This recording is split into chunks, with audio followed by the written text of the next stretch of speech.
This is a long question here about a background. And many of us have backgrounds like this, where they were kind of traumatized by religion.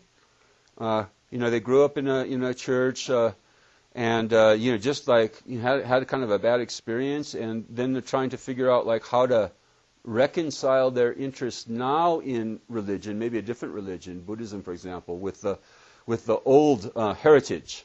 So here's a couple of questions here. Is there such a thing as a spiritual heritage in a family, akin to a lineage? Which is a difficult question, I think. We have the families we have for a reason. Those are very strong karmas. The karmas that we share with our fathers and mothers and sisters, brothers, are very strong. We have been with those people many, many times in the past, those beings. And so there is a sense in which there is a kind of a group karma. So, it's not an accident, for example, if you were born into a Catholic family. That's not accidental. You created the karma to be born in a Catholic family. So there is a kind of a group karma. On the other hand, there isn't a group karma.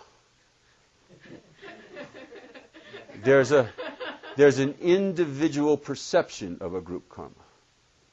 You have an individual perception that other people, like your father and your mother, your brother and sister, have similar karmas as you do, right? Because you grew up in the same home with the same background and so forth. But that's ultimately only an individual perception.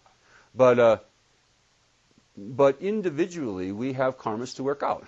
Individually, if you were born in a Catholic household, for example, that's a karma that you have to work out. There was a reason for that. There was a reason for that. And one of the best things that you can do, I think, speaking from experience here, with a problematic religious background, is to make peace with it.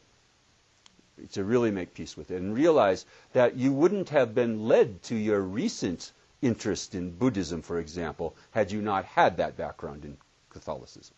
Okay? So you can just be really thankful for the Roman Catholic nuns that smacked your knuckles over and over again.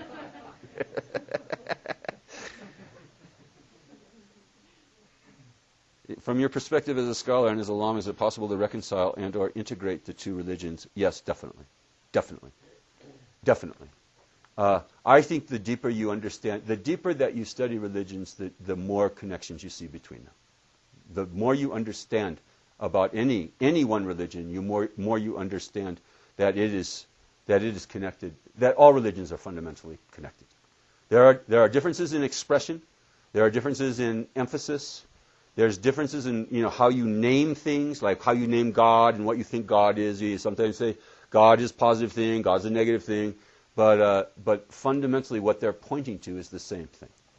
And at the ethical level, you don't even have to work at it.